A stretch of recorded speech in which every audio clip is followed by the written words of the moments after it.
Pregnancy conceive करने के लिए मिनिमम आपके कितने स्पर्म काउंट होने चाहिए, या उनके कुछ 2 मिलियन 5 मिलियन स्पर्म आ रहे हैं तो वहाँ पे वो कंसीविंग कर पाएंगे बच्चे की कि नहीं।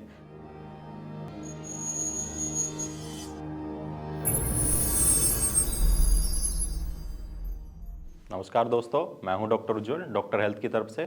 अक्सर पेशेंट का एक सवाल होता है कि कंसीविंग करने के लिए या प्रेगनेंसी कंसीव करने के लिए मिनिमम आपके कितने स्पर्म काउंट होने चाहिए, या उनके कुछ 2 मिलियन 5 मिलियन स्पर्म आ रहे हैं तो वहाँ पे वो कंसीविंग कर पाएंगे बच्चे की कि नहीं। चलिए बात करते हैं आज इसी के बारे में। देखिए, जो WHO है, वर्ल्ड हेल्थ ऑर्गेनाइजेशन, उसने कुछ मानक तैयार किए हुए हैं कि आपके कितने स्पर्म में कितनी कंसीविंग मिल सकती है या नहीं मिल सकती है, जिसमें आपके स्पर्म काउंट जो है मिनिमम 15 मिलियन होने चाहिए। यानी कि एक हेल्दी जो पर्सन होता है उसमें मिनिमम 15 मिलियन स्पर्म काउंट रहने चाहिए। स्पर्म काउंट के साथ सिर्फ और सिर्फ पेशेंट सोचते हैं कि हमारे शुक्राणु बन गए हैं तो वही काफ़ी है। नहीं, एक सीमन एनालिसिस की जो रिपोर्ट्स होती है उसमें 3 चीज़ें बहुत ज़्यादा देखने वाली होती हैं। सबसे पहले एक स्पर्म काउंट, यानी कि आपके शुक्राणुओं की संख्या कि कितने आ रहे हैं। दूसरा, उनमें मूवमेंट जो होती है जिसको मोटिलिटी बोलते हैं, वो आपके जो स्पर्म बन रहे हैं वो कित स्पीड से चल रहे हैं या मूव कर पा रहे हैं कि नहीं कर पा रहे हैं। तीसरा, उनका स्ट्रक्चर यानी कि मॉर्फोलॉजी, यानी कि जो स्पर्म की बनावट है वो कैसी आ रही है। तो ये तीनों ही चीज़ों का होना और बराबर मात्रा में होना, वही तभी आपको प्रेगनेंसी कंसीव हो पाएगी। जैसे कि आपके स्पर्म काउंट अगर मिनिमम 15 मिलियन है तो ठीक है, क्योंकि वो WHO के जो रिक्वायर्ड एरिया है उसमें आते हैं। हालांकि ज़रूरी नहीं है कि 15 मिलियन में भी आपकी प्रेगनेंसी हो जाए, क्योंकि जो इंडियन मानक है उनमें थोड़ा सा ये देखने को मिलता है कि पेशेंटों को मिनिमम 25 मिलियन 30 मिलियन तक स्पर्म होते हैं, तभी वो प्रेगनेंसी कंसीव कर पाते हैं। इसके अलावा अगर 15 मिलियन से आपके स्पर्म कम है तो WHO के आधार पे आप फिर ओलिगोस्पर्मिया की कंडीशन में जाते हैं, और जिसमें अगर मोटिलिटी आपकी जो मिनिमम है वो 40% रहनी चाहिए। अब मोटिलिटी के भी कई फैक्टर हैं, जैसे कि उसमें रैपिड मोटिलिटी है, स्लो मोटिलिटी है, यानी कि स्पर्म आपके किस स्पीड से चल रहे हैं उसकी भी अलग अलग कैटेगरी बनाई जाती है।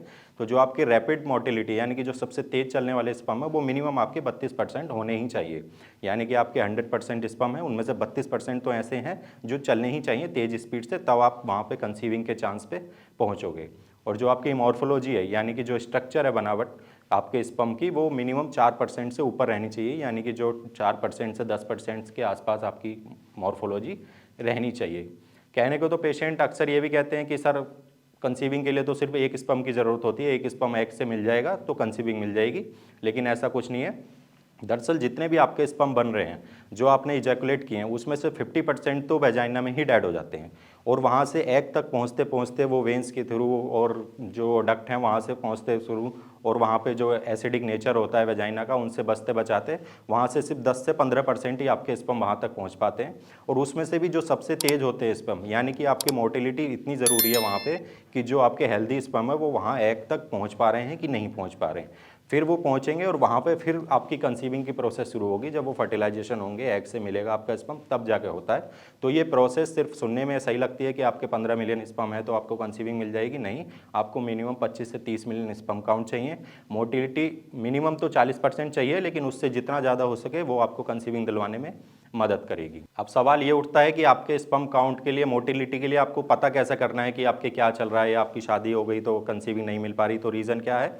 तो सबसे पहले आप किसी भी लैब में जाके एक सीमन एनालिसिस करा लीजिए, जिसमें 3 दिन का गैप रखना, चाहे मास्टरबेशन करना, सेक्स करना, 3 दिन का गैप रख के चौथे दिन पे एक सीमन एनालिसिस करा लेना। उस रिपोर्ट्स को आप किसी आसपास के डॉक्टर को दिखाओ या आप हमसे संपर्क करो। उस रिपोर्ट्स में आप देखो कि आपके स्पर्म काउंट कितने आ रहे हैं, उनकी मोटिलिटी कितनी आ रही है, उसमें मॉर्फोलॉजी कितनी आ रही है। अगर वो सारी चीज़ें ठीक हैं तो कहीं ना कहीं आपको कंसीविंग मिलने के चांस बन जाते हैं। और अगर आपकी रिपोर्ट्स में आता है कि आपके स्पर्म काउंट, मोटिलिटी या मॉर्फोलॉजी में किसी तरह की प्रॉब्लम है, या नॉर्मल भी है रिपोर्ट आपकी, वहाँ पे लिख रहा है नॉर्मोस्पर्मिया है, और फिर भी कंसीविंग नहीं मिल रही है, प्रेगनेंसी नहीं हो पा रही है, 2 साल हो गए, 3 साल हो गए, तो आप किसी आसपास के लोकल डॉक्टर से मिलिए, उनको रिपोर्ट्स वगैरह दिखाइए, यूरोलॉजिस्ट से मिलिए। लेकिन अगर वो आपको सही सहायता नहीं कर पाते हैं, सही गाइडलाइन नहीं दे पाते हैं, तो आप नीचे दिए गए नंबर से हमसे बात कर सकते हैं। हमारी डॉक्टर्स को अपनी रिपोर्ट्स भेज सकते हैं, वो आपको गाइड करेंगे, एक सही ट्रीटमेंट की ओर लेके जाएंगे। धन्यवाद।